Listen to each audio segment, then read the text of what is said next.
Iqra'ul Qur'an fa innallaha ta'ala la yu'adzibu qalban wa'al Qur'ana wa inna hadzal Qur'an ma'dzubatullahi faman dakhala fihi fahuwa aminun wa man ahabbal Qur'an falyubshir.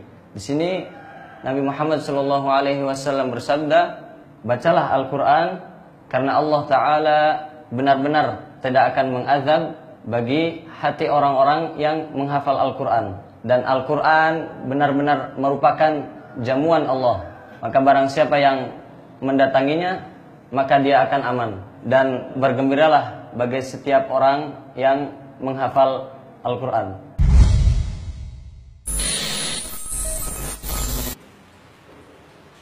Ketika seorang yang mungkin biasa atau mungkin bisa dikatakan lemah, tatkala dia mempunyai semangat yang tinggi, kesungguhan yang besar, dan dia yakin bahwasannya Allah pasti akan menolong, dia pasti berhasil.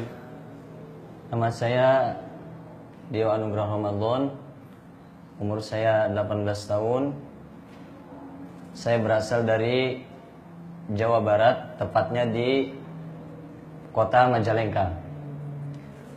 Saya adalah salah satu santri Pondok Pesantren Hamalatul Quran yang sekarang duduk di kelas 3 aliyah atau di kelas 12. Bisa dibilang dari satu angkatan atau satu kelas dengan saya termasuk santri yang memiliki hafalan yang sedikit. Saya pertama kali masuk ke pondok ini, saya hanya memiliki setengah juz. Hafalan saya waktu itu masih setengah juz, atau tepatnya kurang dari setengah juz, yaitu dari surat Al-Bayyinah sampai surat An-Nas. Sedangkan dalam juz 30 itu, setengahnya dari juz 30 adalah Ad-Duha sampai An-Nas yang kita ketahui. Setelah saya berjalan 4 bulan di pondok, saya terkena musibah. Ternyata ada kabar bahwa ayah sudah tidak ada. Ayah sudah meninggal. Ayah itu bagian dari hidup saya. Terakhir saya ketemu diberi pesan, beliau mengatakan tidak boleh pulang ke rumah sebelum selesai 30 juz. Kemudian perlu diketahui bahwa di Pondok Hamalatul Quran, sebelum program menghafal itu dimulai, maka ada program tahsin. Jadi santri boleh memulai hafalan setelah bacaannya dinilai bagus. Maka di sini saya punya tekad, saya ingin start pertama dengan lulus tahsin. Namun qadarullah, dari satu angkatan yang berjumlah 36, saya lolos tahsin di urutan 22. Akhirnya saya memulai hafalan itu termasuk golongan orang-orang yang terbelakang. Saya menghafal Al-Quran kurang lebih dari jam 4 pagi biasanya. Sebelum subuh saya sudah menghafal. Saya hafalkan itu Al-Quran sampai maghrib. Saya biasanya kalau jam 2 siang teman-teman tidur, saya langsung mengambil Al-Quran dan mengambil buku laporan hafalan saya. Dari kamar pergi ke masjid, membawa laporan hafalan saya di balik baju. Saya sembunyikan. Ketika saya menghafal, saya tidak mau laporan hafalan saya terlihat oleh pesaing, karena itu akan membuat pesaing lebih semangat. Kemudian saya pergi ke masjid dan saya sembunyi di bawah mimbar yang biasanya untuk tempat khutbah Jumat. Saya di situ bersembunyi sambil masih memeluk laporan hafalan saya, saking takutnya dilihat oleh pesaing. Saya menghafal di situ hingga akhirnya waktu asar baru saya pergi ke kamar. Kenapa pergi ke kamar dulu? Karena biar pesaing saya mengira, oh dia ini baru bangun tidur. Padahal saya baru ngafal di bawah minbar. Di pondok ini kalau menghafal itu dari juz 30, kemudian juz 29, setelah menghafal juz 29, masuk ke juz 1. Singkat cerita, saya mengalami kesulitan menghafal di juz 29. Saya menghafal juz 29 kurang lebih dalam kurun waktu 2 bulan kurang. Saya juga pernah mengalami sangat mudahnya menghafal di juz 14. Akan tetapi itu hanya terjadi satu kali dalam saya menghafal Al-Quran. Setelah saya menyetorkan satu juz dalam satu hari di juz 14, kemudian di esok harinya yaitu di hari Minggu, saya menghafal juz 15 tapi hanya mentok di 1 lembar. Setelah saya menghafal 25 juz, saya memiliki sisa 5 juz dalam hafalan saya, yaitu juz 24, 25, 26, 27, dan juz 28.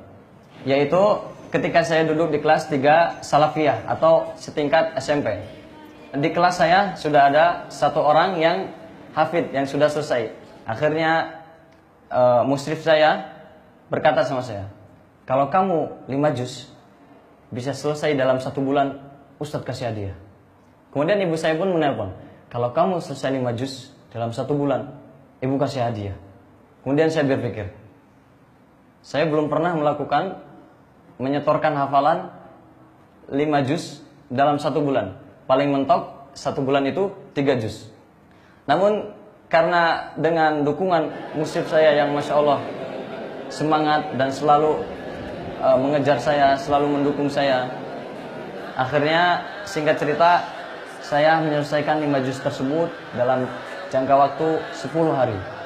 Alhamdulillah saya bisa selesai di urutan yang kedua. Sampai akhirnya saya di jenjang aliyah ini alhamdulillah diberi kesempatan oleh Ma'had untuk menempuh ilmu Al-Quran yang lebih khusus, yang biasa kita dengar sanad Al-Quran. Kita belajar dari dia, ketika seorang yang mungkin biasa atau mungkin bisa dikatakan lemah, tatkala dia mempunyai semangat yang tinggi, kesungguhan yang besar, dan dia yakin bahwasannya Allah pasti akan menolong, dia pasti berhasil. Dia yang dulunya hanya hafal surat-surat pendek, dia juga termasuk anak-anak yang lemah dalam hafalan. Tapi ketika dia yakin, dia semangat, dia mungkin bersungguh-sungguh ketimbang hafal, dan dia yakin bahwasanya ketika dia usaha pasti Allah akan menolong. Sampai suatu hari dia bisa menghafal sehari 1 juz, Masya Allah. Itu tidak akan bisa seperti itu kecuali didasari dengan semangat yang sangat tinggi, semata-mata hanya untuk bisa menjadi seorang hafidhul Quran. A'udzu billahi minasy syaithanir rajim. Inna hadzal Qur'ana yahdi lillati hiya aqwam wa yubashshirul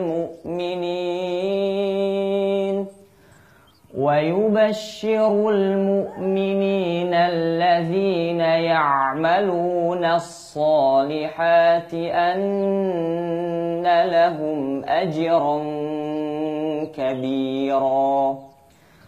وَأَنَّ الَّذِينَ لَا يُؤْمِنُونَ بِالْآخِرَةِ أَعْتَدْنَا لَهُمْ عَذَابًا أَلِيمًا. Yuk, dukung UFIT TV dengan belanja di UFIT Store.